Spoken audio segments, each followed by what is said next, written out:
Hello, everyone. Welcome to Spiritual Spotlight series. Today, I'm joined by Carolina Morelli. She's the founder of Equibalance Health, she is a devout Christian and a certified holistic health and lifestyle coach who supports organizations, both sacred and secular. She is also a TEDx speaker, and she also does keynote talks, workshops, and team health coaching. Thank you so much for coming on Spiritual Spotlight series. I'm so happy you're here. Thank you for having me. I'm really honored to be here.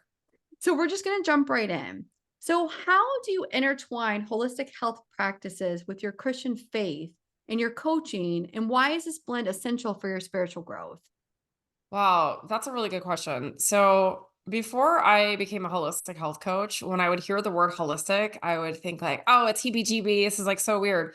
But really what I came to understand in my education and, as I've gone through several years of being in my world is holistic is just about embodying the whole person. It's your mind, your body, your soul, your heart, all the things. And I feel like in my work, especially with Christian women, that is one area that they tend to overlook when it comes to health. It's like, oh yeah, we have our prayer time, read our Bible and have our things. And then everything else is separate. And really it's like so intertwined together. Um, so that's how I just kind of blend the two. And not everybody that I work with is going to be a woman of faith, and that's totally okay. But the ones that are, when they really grasp, like, wow, you're actually glorifying God by taking care of yourself because then you have the energy to go do what you were put on this earth to do. It's a beautiful thing. It's a very transformative mindset shift for people. Absolutely. And I really respect the fact that you don't have to be a Christian to work with you. No, no. Like, it's amazing that you honor anyone, no matter what journey they're on. Mhm. I think that's beautiful. Absolutely. So, in your experience, what are some unique challenges that Christian women face in maintaining their health, and how do you address these in your coaching? One big thing that I see is this guilt of putting myself first, especially moms, right? You're a mom, I'm a mom, we get it. There's this thing about being selfless Mm, and, serving your church community and all the other things, but God forbid that you should take care of yourself. And that you're doing yourself and your family a very huge disservice by doing that. So a lot of times I do have to address that, like, hey, it's totally okay that you are taking care of yourself because you cannot give, as the saying goes, from an empty cup, right? Got to put that so oxygen true. mask on first, as everyone says. That is a really, really good point. I think, why do you think that women, especially, have such guilt for taking care of themselves? Gosh, that's a great question. I think depending on the culture that you grow up in, like I'm Cuban American and us Latinas, we are all about our husbands and our families, right? That's a good point. But I Yeah. will tell you, you see a lot of obese Latinas. They don't take care of themselves because they're so busy cooking and cleaning and taking care of everybody else. So I think a lot of it is cultural, for Mm, one. I think some of it does stem from the church just because, different there's different beliefs in different churches, but I think that there's this mindset of I'm holier when I'm in a place of service. And again, you go back to that place of like, oh, but wait, I'm miserable and I yeah. haven't slept and I haven't when's the last time I washed my hair, put some makeup on? Like, when's the last time I've eaten a healthy meal or moved my body? And oh, but that's selfish. So again, it gets put on the back burner. So I think it's the two things. I think it's cultural and I think it's Yeah. I'm sorry, cultural. Yeah. I think some of it is different church beliefs. And I think too, you also generationally, like, what did your mom do? And what did your grandmother do? And what did your great grandmother do? And there's that shame that comes along down the line of like, well, your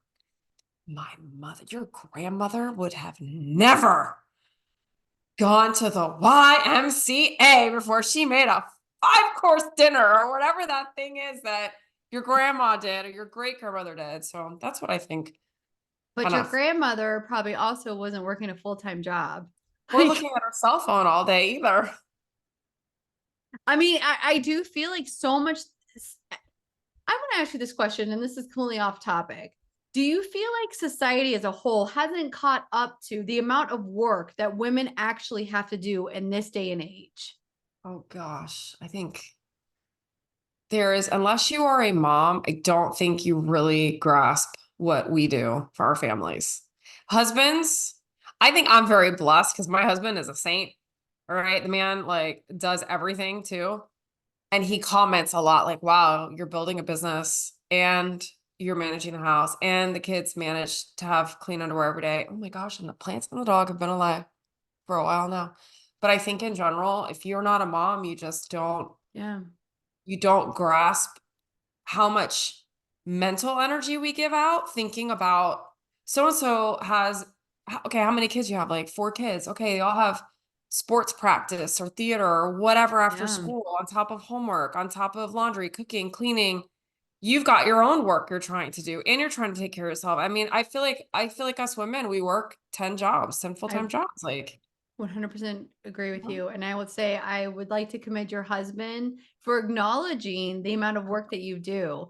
I it's will say that amazing. I'm very lucky too that my partner is the same way. He cooks, he cleans, he does it all. And I'm always like, thank you so much. I appreciate all that you do. It's But such a blessing to have somebody that like they come gets in it. They get like, it. oh my gosh, because they get the worst of you then. It's a team effort. Yeah. It's not a one-off position. Like I No. love it kill I'm sorry, we're going off topic here, but it kills me seeing videos online about men who are commended for watching their kids. No. They're your honey, you made them. Exactly. No, no, no. Helped create them. Like, okay then, my friend. Oh, I watched the kids today. Big freaking deal. You want an award? I mean, that will actually come out of my mouth. Like, I do you want an birthed award? them. I love that. So, not Okay. thank you to your husband for actually acknowledging all that you're doing as well. So, I'm going to shift a bit. So, how has your role as a women's ministry speaker influenced your approach to wellness and spiritual teachings? How was it influenced? She's like, it hasn't. Move next question. Oh, well, it's just because it's so, before I became a health coach, I had been in full-time music ministry for over 15 years. I was on staff at Wow. church. Like I got deathly ill after my youngest was born, and that's what ended up like I almost died. And that's what ended Goodness. up leading me into the work I'm in now. Like I So tell had a us a little bit major about that, about you getting yeah, really sick and in transitioning, kind of like it yeah, sounds like your life's purpose. yeah. I had been full-time music ministry. I had a band. We were scheduled to go out on tour 3 months after my youngest son was born. And I had a really rough pregnancy. And then when my son is coming out, I find out I'm group B strep positive. I have no idea because I Oh, just had it with my first. I no. was supposed to get my test results that day, but I went into labor early. So I got all of one bag of penicillin in me and it wasn't enough. And then they kept me in the hospital an extra day. Nothing. I'm good. Noah's good. 4 days later, I am 104.5 degree fever. I mean, shaking, dry heaving. I couldn't control my bowels, like Everything. so sick. And I got immediately admitted back into the hospital. And it took a few days for the cultures to grow back. They thought I had meningitis. I'm like, did you not see my test results from when I went into labor? I had group B. Like, They're like it different never, units. We don't know how to review they records. did not know. They're like, they thought the epidural needle got lodged in my back. Like, it was Come crazy. on. I'm like, y'all, but I was in and out of consciousness the whole So time. We you have wouldn't really know how, I mean, I honestly, couldn't communicate. I yeah, could not communicate. My husband was like juggling the newborn. My parents were running in. I mean, it was a circus. yeah, So anyway, I was in the hospital for a week, home for a week with a nurse on an IV line giving me the yeah. medications. I come off that and I get hit with C. difficile. And that both these things almost killed me. The doctor looked at me and he's like, "You are lucky to be alive. Like, I can't even believe you had a baby, then you got group B, and then you got this. Like, I should." Yes. So I remember laying in the hospital and being like, I remember clear as day. I was looking up at the ceiling and I was like, I don't know how this is gonna get turned for my good, but I know it will. Yeah. So long story made short, I had a 2.5 year recovery. And over those 30 months, I because I had C. diff and it's antibiotic induced, like, I can't take Yes, antibiotics. you can't. So Absolutely. And that does I not ha just run out of your system. Mm-mm. no, I mean, I'm 8 years out and I'm still healing my gut. Yeah. And, the doctors were like, "Well, you have to do everything you can to stay healthy." And I'm like, "Well, what do I do?" Like, "I Yeah. don't know, eat vegetables." I'm like, "Okay." Thanks. So anyway, I had so many horrible after effects from group Mm, B and C. diff and all this medication, severe anxiety all of a sudden. I never had yeah. anxiety. I'm like, what is this? Like, why do I, you know? So I ended up going on this journey I never expected to go on. And all the things that I used to snub my nose at were what ended up helping my body to recover. And with that, I was like, wow, this is incredible. And at the time, I'd stepped down from my role at the church. We ended the tour plans. Like I had to get well. Like everything Yeah. became about me being a healthy wife and mother. My husband needed Absolutely. a wife, my kids needed a mom. Yeah. So I remember like I was sitting at our dining room table and I was like, what can I do that would incorporate I have a visual communications degree. I've been on a stage since I was 15. I love public speaking. I used to keynote for things all the time. And then I'm falling in love with nutrition and all these like Chinese medicine things and Ayurvedic medicine and herbs and oil, all I these love things, all of right? this. All like things that I was like, Yes. why wouldn't you just take a pill? I Coming from the love girl who this. can't even swallow a pill. But like, why would any science respecting woman like put oils on her back to like why would any like why? So Because they anyway, work. they work. So I suddenly stopped so what was happening was my husband was traveling a lot. Yeah. I was never alone for like a year and a half. I was never ever ever alone because I just never knew how I was going to feel. So I was always with somebody. Yeah. And he always came home sick. My 3-year-old was always coming home sick from preschool, which meant the baby and I would get it, and it hit me 10 times harder and Of lasted 10 times course. worse. So by the time I healed, everyone's good, and then my husband comes back from the next trip sick, and the cycle starts all over again. Exposing you. Yeah. Right, so once we started, like, trying all these hippie things that I used to make fun of, I stopped getting sick so much. My husband stops getting sick, Justin stops getting sick, Noah stops getting sick. I'm like, "Wow, I can heal now." So I'm like, there's something to this. And I fell in love with it. Neighbors, friends, everyone starts coming to me like, what do I do for X, Y, and Z? Because I don't want to take antibiotics. I'm like, oh, try this. Yeah. Like, what? There has to be something that I could do with myself that would incorporate all of that plus things I said earlier. Yeah. Like, I don't know. 3 weeks later, I found out about this career called health coaching. And I was like, what is this? So I ended up going back to school. I went to 2. I went one for holistic health coaching and one for plant medicine because I wanted Nice. to work with doctors and I wanted to understand the herbs and the oils and like just Yeah. have a basic understanding of it. And I haven't looked back.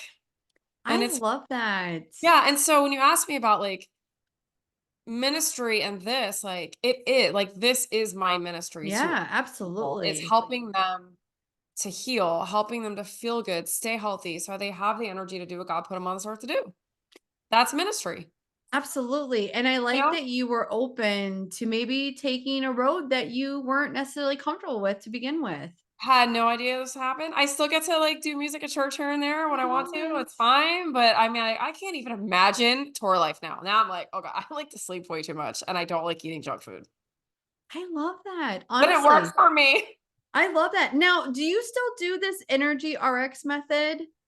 Yeah, my energy prescription, mhm. Can you tell us a little bit about the energy prescription method and how it enhances both spiritual and physical well-being? Because that sounds fascinating. Yeah, so that is what I do with my one-on-one coaching clients because Nice. that's over a period of 3 months, Mhm. and not everybody needs 3 months of health coaching, but I speak about this, and then I use this in my practice, but it's basically rebooting your or changing your mindset around your wellness. Cause so I find with people, and you probably see this too in your work, Yeah. so much of it starts in our mind. 90 So Oh my gosh, yes. Listen, like, we could talk about this for hours. Mindset is the number one start for everything. The body keeps the score, guys. yes, yeah. Oh, that book is amazing too. Yes, it is. So I work with people first and foremost on getting around the mindset part, Yeah. then rebooting your body and retaining your results.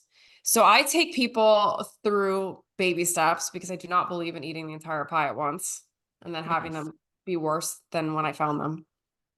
But I teach people in this three-part method, like the basic building blocks of a healthy life and lifestyle. And unfortunately, we just are not taught these things We're growing up. not. I mean, I had one semester of health in ninth grade.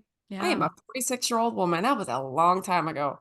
It's And true. I mean, this, I'm a registered nurse, and right now my big goal for 20 this year is to focus on health and well-being and shifting to a plant-based diet and everything. And I'm a registered nurse who runs a pediatric and internal medicine office. I'm wow. looking for somebody such as yourself. Like, I'm like, even today driving to work, I'm like, I need a nutritionist. Like, I mean, honestly, like this is the thing, and I'm a nurse. Yeah, Like, so it's it's so sad. and it's so the people that I tend to draw, Yeah. they are not women that wanna lose 50 pounds. They are women that are like, I'm sick and tired of feeling sick and tired." And I know that sounds so cliche, but that is what everyone says to me. No, but it's They're like, true. I feel yucky in my skin. Yeah. I wanna fit into my clothes. I don't want six-pack abs. I don't care about that. I just wanna feel better, and I want somebody to tell me what to do and how to start because I'm confused. There's so much information out there, and it's overwhelming for me as a health coach. Yes. We went to school for it, like, come on, it's overwhelming. So, really, I love getting to work with women like that because they're just open, they're like sponges, and they're willing to do the Yeah. work. And sometimes it's not huge tweaks. Sometimes it's just It's little little shifts, shifts. It's mindset little shifts. shifts. Yeah. Little shifts. It's like, a couple supplemental changes maybe. Maybe it's a couple changes to the diet or when you're eating, how much Yeah. you're eating. Like, maybe you need 15 more minutes of sleep. Will make a huge so it's So baby true. steps. It's not, you're not spending tens of thousands of dollars.